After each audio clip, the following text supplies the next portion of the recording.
So guys, good afternoon. Ito ang inyong lingkod, The Finest World.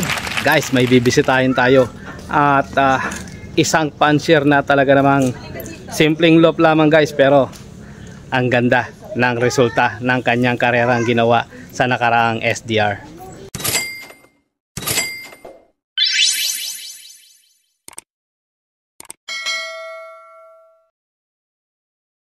So guys, nandito tayo ngayon sa isang puncher. Sir, good afternoon. Anong pangalan po natin, sir? Michael Duheña. Sir, at hingi sana ako ng permit na mai-vlog natin ang ating mga ibon dito sa ating lot. Sige. Sir, ano po bang club ang nilalaroan nyo, sir? Ano kaya? CTPR, GRPL. GRPL at saka CTPR. Dito yan sa Tarlac City, di ba? No? So ngayon ano bang karera ang ating sinasalihan ngayong season na to?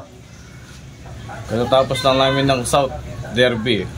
Ano kami ngayon? Meron Inter-Island Challenge. Wow, ang Inter-Island, so ongoing siya. Oh. Ano ba yung Inter-Island na to, sir? Parang pan-race lang yata to. Pan-race para sa... Pag pan-race siya, tapos yung pinaka special race niya, Iloilo. Wow, Iloilo race. Wow. Sa mga kasimanwa ko da sa Iloilo, abaw may race gali ang namin sa Bungdi, ang club naman di. DRPL ngayon, kasagsagan na South din. First lap kanina. Pero sir, mukhang may nabalitaan ako sa ibon nyo, sir, itong nagdaang SDR. Ano po ba ang ating na-achieve nung SDR, sir, na sa last race natin sa SDR? CTPR? Aha. Ano naman siya, kuya? Nakakuha naman tayo ng 5th overall young bird. Wow!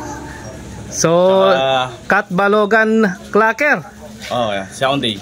Second day Clacker. So, 5th overall siya, sir. 5th overall. So, pwede ba nating makita yung linyada na nag 5th overall, sir? Pwede. Pwede ko lang.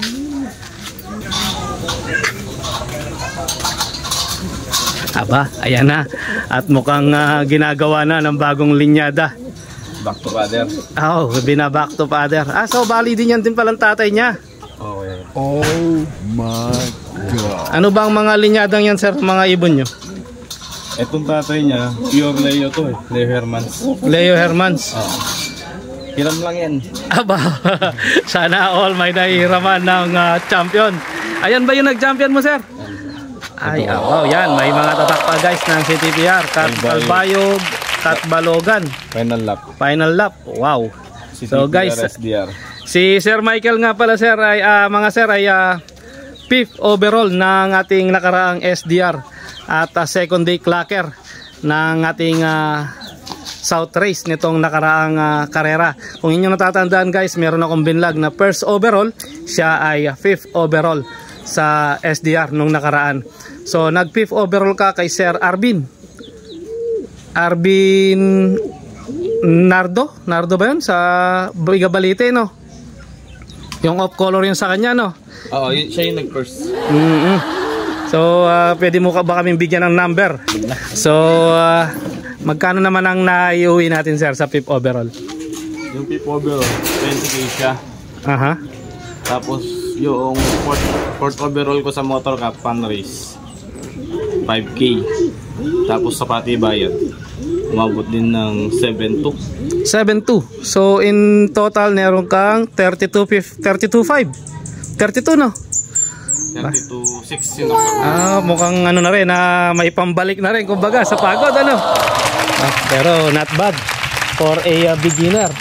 At meron tayong 5th overall. Unang laro ko ng South. Unang laro pa yan sa South. Kung titingnan mo ang ibon ay hindi siya ganun talaga kalupit, pero kita nyo naman guys.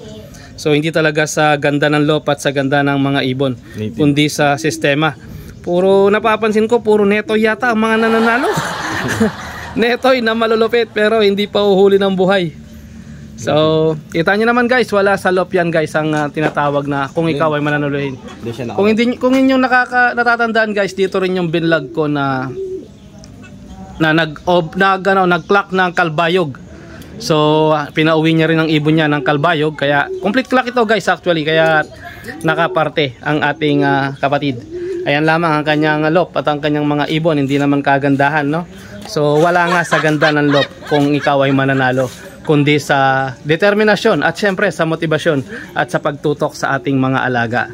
So sir, ano po bang maipapayo natin sir sa mga punchers na nag-a-aspire din na manalo? Para sa akin, ako, mapapayo ko lang, laro lang. Laro lang, talagang laro lang ano. So sabi ko nga guys, ang umaayaw ay hindi nagwawagi. Subok lang ng subok. So ano po bang motivation natin sa ibon kaya tayo ay inuuwian ng ibon sir? Kasi ang totoo niyan, nagtatrabaho ako eh. Nakikita lang kami ng ibon. Paggabi, minsan 9. 9 ng gabi. Tapos madaling araw, umaalis ako. So namimiss ka pala ng ibon mo sir kaya siya umuwi. Kami nakikita ng ibon. Hindi ko na rin alam sa maghapon kung ano nangyayari sa kanila eh. Ah, ganon. So pero Baga ito, nangyari ko to. Swerte lang, Chamba. swerteng Chamba, napakaswerteng Chamba naman yan, 5th overall kaagad. So hindi basta-basta ang mga nakalaban ng ibon na to guys. Kaya nga, di ba, nakita nyo naman sa pagbablog ko kay Sir Ace ay talagang lumalaban at pumupukpok din ang ibon niya. At sa ganda ng lop ni Sir Ace ay walang binatbat ang lop ni Sir Michael. Pero sabi ko nga sa inyo, wala sa lop, kundi sa determinasyon at sa motivation sa ating mga ibon para tayo ay manalo sa karera. Ayan guys, kita nyo naman. At napakasimple lang ng sistema ang ginagawa ni Sir Michael. Sir, ano po ba yung conditioning na ginagawa natin sa mga ibon natin? Konting tip lang at kaalaman para sa ating mga small punchers na patuloy na sumusubaybay sa ating mga vlog. Sir, sabi mo nga hindi ka halos kayo nakikita ng ibon mo. Paano na kondisyon ng ibon mo, sir? Kasi anong ko lang kuya, si airpot ko lang. Kasi siya yung nagpapalipad pag tanghali. Pag umuwi siya galing pasada. Ah, ganon. Oh. So ano ang kondisyon at motivation na ginagawa kanya ni Airpods sa ibon natin at na-maintain niya yung kondisyon? Kung ano rin ba yung ginagawa mo, ganon din yung ginagawa niya? Pagka bago kasi ako umalis ng umaga, tinitimpla ko na yung Bitmin Pro. Tapos sabi ko, pagka magpapakain siya ng umaga, yun painom niya, tapos hapon, plain water. Tapos tanghali lang, ronda. Importante kasi yung tanghali talaga. So wala ka namang hinahalong iba sa Bitmin Pro? Pagka Tuesday, hinalo ko ng Red Cell yun, tsaka Liberator. Red Cell at Liberator. Every Tuesday lang yun? Yung Tuesday lang. So once a week lang talaga? Oo, once a week lang yun. Maganda yata ang Red Cell na yan. Naririnig ko na yan. Nitipid-tipid. Kaya kung hindi pala tinipid guys, first overall pala. Ito Sir Michael, tinitipid-tipid. Ayan, naging 5th overall. Pero napakabigat ng ibon sa isang 5th overall. Hindi pala kumain to. So ayan lang guys. Ito na ngayon ang mga nilalaro niya. Ito galing sa ating kanina yung first lap. Gumaka, Quezon. Gumaka, Quezon. GRPL. So nag-clock naman. Ito clock siya. Yun, cut-off ng isang oras. So pero nakalaban sila ngayon sa GRPL. So GRPL tsaka CTPR. So CTPR tsaka GRPL ang nilalaroan mo ngayon. Yung isang CTPR ko nandun. Dito yung Inter-Island. Finisher ng Santa Ana itong nilalaro ngayon ni Sir Michael guys. Titinan natin.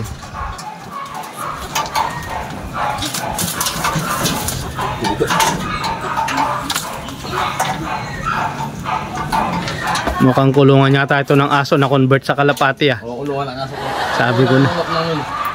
Sabi ko na kulungan ng aso. Ibon ni Airpot to, breed niya.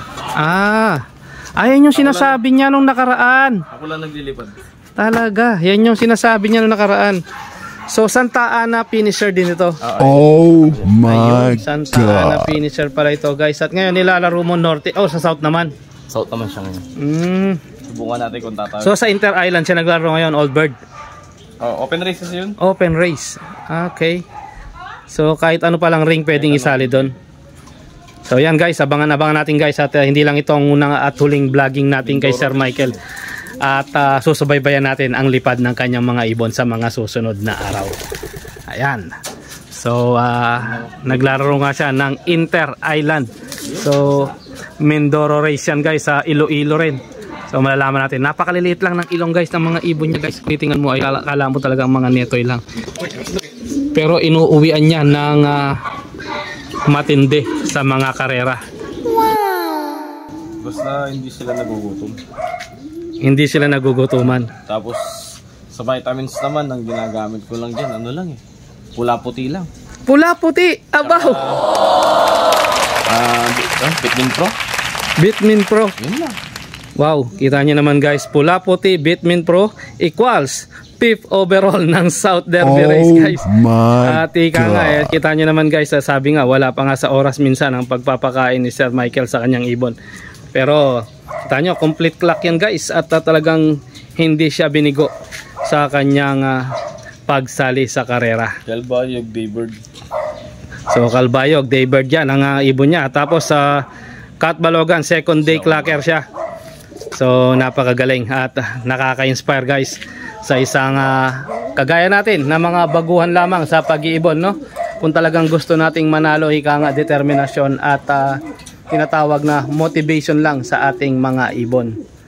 So ngayon guys ay sinusubukan itong ating 5th overall na i-partner at i-inbreed sa kanyang tatay. So nawa ay magbigay ng magandang performance ang ating 5th overall champion na to, no? Sa ating nakaraang SDR. Mukhang back to father nga, ika nga, line breed ang gagawin ni Sir Michael. Same silang katawan. Parehas na parehas nga lang ng itsura guys at may white lang ang anak niya. So good luck sa pagpe-pairing ni Sir Michael sa kanyang 5th overall at sa kanyang back to father. Baka naman kahit na ina kayo, itlog lang dyan sir kapag ka nagpisa. At magkaroon din tayo ng malupitang ibon sa ating lop. At may subukan naman tayong bagong linyada sa ating baratang kulungan.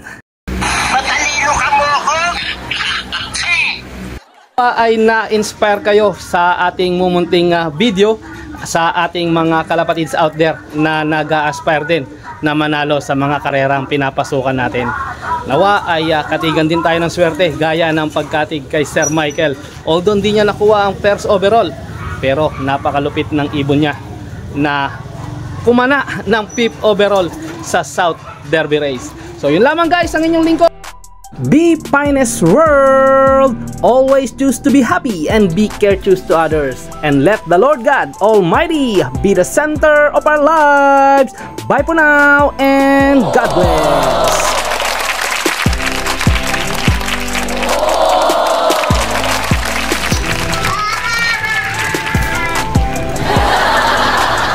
Kita nyo naman guys, netoy lang yan.